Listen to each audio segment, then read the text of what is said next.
Hello and welcome to Joy in Our Town. I'm Sherry Duckworth, and joining me today is Ms. Kimberly Williams, CEO for the Interfaith Housing Coalition. Thank you for joining us again. Thank you. I'm glad to be here. Today we're going to be talking about some solutions to housing problems that we see in Dallas. And before the show, we were just talking about what a great area we live in and what a giving city Dallas is. Yes. There's a lot of great, wonderful programs out there to help people with housing, and we're just glad that the Interfaith Housing Coalition is part of that as well. And we're glad to be. Now, with the segment of the population that you all serve specifically, can you tell us a little bit about the people that you see on a regular basis? Sure. Interfaith serves exclusively working poor families. So these are people that we interact with, all of us, every day. There are waitresses or the people that help us at the hospital, just, normal, everyday people, hardworking people who want the same things for their families that all of us do. But the issue with the families that we serve is typically when a crisis hits, they find themselves in a downward financial spiral that ultimately leads to homelessness. Now, why are they so vulnerable to homelessness? Well, it's mainly because when you are a working poor individual, you really don't have a lot of exposable income. So, for instance, a recent study said that people that make under, let's say, $19,000 a year use about 50% of their income for just their rent. So when you're using 50% for rent, a good 25% just to feed yourself and the rest for transportation, any one kink, any car repair or unexpected medical bill can really cause problems. And typically they don't have savings. Actually, the average American doesn't have $2,000 worth of savings. So without savings, one small crisis can really, really change things. And we can really, it's hard to imagine that, one car repair or one medical bill can actually send somebody into being homeless. And I know. We really take for granted, those of us who don't have to live that tight. Mm-hmm. We know that there's a little cushion there. Right. Or maybe we have family or someone to support us when so yeah, we often take that for granted, but that's the reality for many, many people. Yeah, and it's a reality that we all need to be aware of in the area that, there are families who have this going on, that they're just one paycheck away or one, life incident away from being homeless. Mm-hmm. What would you say is one of the biggest problems facing those who have gone from being, employed to, that one paycheck away and it's there, now they're homeless? What are some challenges they'll face when going back into the work environment again, or trying to get out of homelessness now at this point? It's funny. A colleague and I were just talking yesterday. The biggest challenge is how do you rebuild without the basic necessities of life? So when you think about it, if the average person who's looking for a job gets out of a warm bed, drinks coffee, has breakfast, gets into their car and goes to their interview. Whereas someone who's homeless gets off of someone else's couch. They may eat a snack, maybe, try to get their kids off using the bus. And it's just hard to rebuild when you don't have the basic necessities. And that's really what Interfaith is there to provide. That's why the apartment that we provide is so beneficial, because first, you really just kind of need to bring normal back. So that's really the basic thing. Like you said, so many things that we just take for granted. So that's it. And just struggling to keep things afloat really leaves very little time to really rebuild. Absolutely. And it's funny when you mentioned, what it looks like for somebody who has a home and somebody who doesn't when they're looking for a job. Yes, and we do take that for granted. We do. And we just have a lot to be grateful for, those of us who are not in that particular situation in life. Exactly. So for those of us that aren't, but we're aware that those are there are families out there, single moms out there with these issues, what would you like us to know? Well, the first thing is to be really prayerful for those families. It's funny, I say that, but then I think about a particular woman that I talked to this week. My office is next to our career center.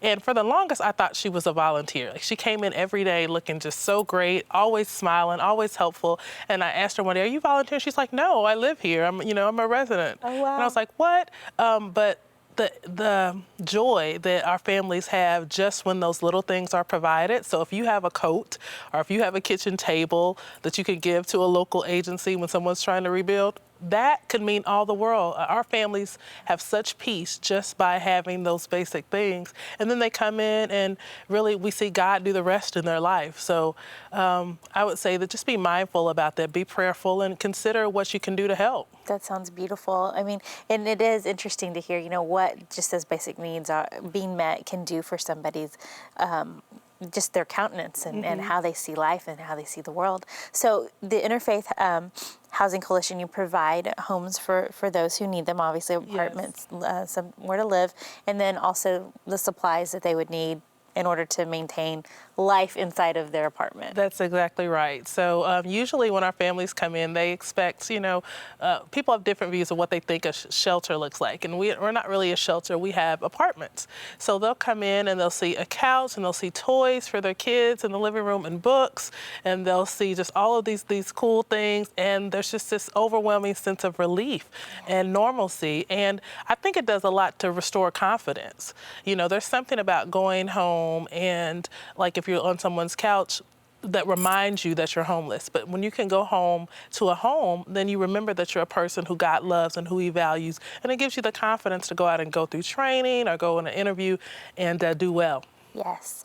Now, we were talking about how Dallas is a very giving city. Yes. And so you all partner with different organizations. What are some of your ideal partners in the Dallas area to help meet the needs of the housing issues? Oh, there are just really so many. A lot of other agencies that do the same thing. Genesis Women's Shelter is one of my favorites because a lot of times when women leave domestic violence situations and they've gotten the counseling and all the things that they need, Genesis will refer some of those women to us to go further in their self-sufficiency process. So they're our awesome partner. We love them. They do wonderful work. There's just a lot of organizations. Rainbow Days for the children of the parents who live with us. They provide diapers and toys and backpacks. So, I mean, it's amazing. As we were saying, Dallas is a great place to live because there's so many wonderful organizations that support each other to support our families. So you do work with other organizations for those who need mental health, who have mental health issues or who have children with special needs. Obviously, families that have kids, it's going to be a lot different from somebody who's coming in on their own. Exactly, and we only take families with kids, so that's one of the things that makes us unique. Yes. But we have a Vocal Alcove that provides daycare, so there's just a lot of really great organizations. We have a licensed counselor on staff, so that's really good for the counseling. We have a play therapist on staff that helps with that, so just a plethora of people, not to mention our great volunteers who work with families every week on budget issues. Wow. It's just a great partnership. Wow, that's great. I mean, you really supply everything that they could need in order to get back on their feet on their own. And just to having help with budget issues, I could use some help with that. Can I come see you? I know. Sometimes I feel like such a hypocrite, like when I'm looking at the curriculum, like, oh, savings. Yes, that's right. I need to do that. Yeah. They're probably doing better than we are in some of that, right? Yes, for sure. Now, when it comes to the kids' schooling, how do you get them to school? How do you make sure they're doing their homework? Oh, that's a great question. Well, our parents typically are responsible for getting them there, but in terms of picking them up, we pick them up from school, and we have, I think, one of the world's best after-school programs. It's very nurturing and just loving, and we provide tutoring for our kids. It's funny when children are homeless, they tend to fall behind in school because they're very transient. About 75% of our kids are behind a grade level or more in reading and math, but as a result of our program and our tutoring program, we're seeing about 72% exit on the grade level or above. So we even had one girl come in and go from, I think, about 5th grade level to 11th grade reading level. My goodness. So she just loved books. She loved having access to them. It was a great escape for her. And she developed, and it's one of those things where God does work everything out for the good. Who would think that it would be such a catalyst for children's academic success to be a part of the program, but it has been. It has been. And it really shows you the difference between somebody who, especially families who don't have housing, that go from that to having housing, having support, having help, how much it can really make a difference in their whole world. It really can. And a matter of 7 to about 10 months, it can make just a life-changing difference from the parent to the child. And that's why giving is so important. That's why, volunteering is so important. Now, what about life skills, or not just life skills, but job skills for parents who come in? Let's say it's a single mom. She's never worked before. She's got her family here. What can you do? What happens to her? What can you do to help her to be able to get out on her own again? One of the things I love most about our Career Center is that it starts with vocational assessments. So we go in and we talk to them about, what do you like? What are you good at? What do you enjoy? And there's a test that they take that really points them in the direction of a career field that works for them. And then we map out a plan. So here's where you get started. Here's where you can be in the next 3 years. And we prepare them for that. Some people go into vocational training for about 12 weeks and then go looking for work. So it's awesome because it's a really wonderful time for parents to get out of kind of the rat race and say, now, God, what is it that you want me to do with my life, and how can I get started on that? And that's really what it's about, because we know jobs you can get. Most of our families have had a job, but it's about sending them on a career path that's in line with their purpose. I love that. It's great because you're really assessing them as a whole person and seeing, what they're passionate about, what they love, what they can do, and what they're going to enjoy doing, so they can keep that job long term. Exactly. Instead of, going out and just getting that part-time job. Exactly. It's nothing wrong with having that, but right. I mean, how much better is it to have something that you love to do that you're able to do? It just makes it easier. It makes your it a career. lot easier. Yes. I'm sure it does. It makes it tons easier. Now, what are some solutions that you all feel will help with the housing problem in Dallas? I think a big solution is really just teaching people to save and discouraging bad short-term loans. That we see as a huge trap for many of our families. Payday loans. We see all those commercials online all the time. Yes. I mean, on TV all the time for those. Yes. You need quick cash now. Don't do those. Yes, that's just not. Typically most debtors are willing to work with you if you just have that phone call and say, "This is all I can do. This is what happened."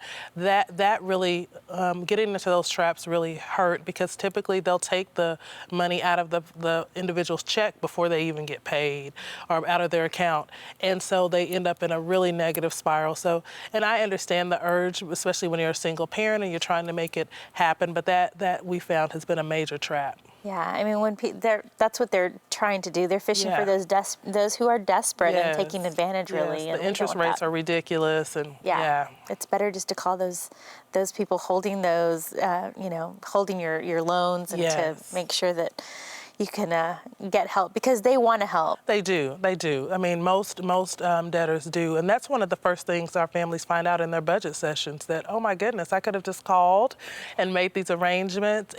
But they learn a valuable life skill for the next time a crisis hits. So. And a lot of people don't realize that. That's they think, true. I'm coming up on my next payment, or I'm late again, and, I need to find money somewhere else. But if you just call, they'll work with you most of the time. They will work with you, yes. That's good to know. What else would you like people to know about your organization and what you do for people? What do you want people to know about those who come in?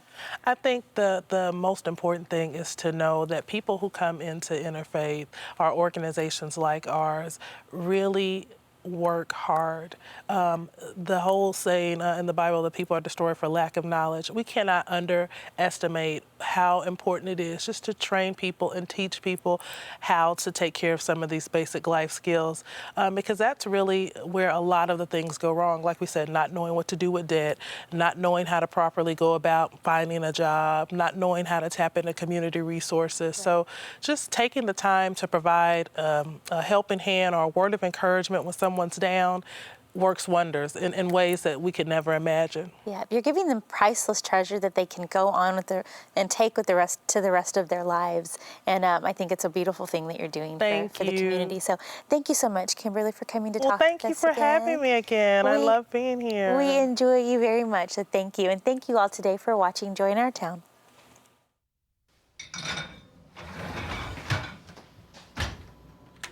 Hey, don't you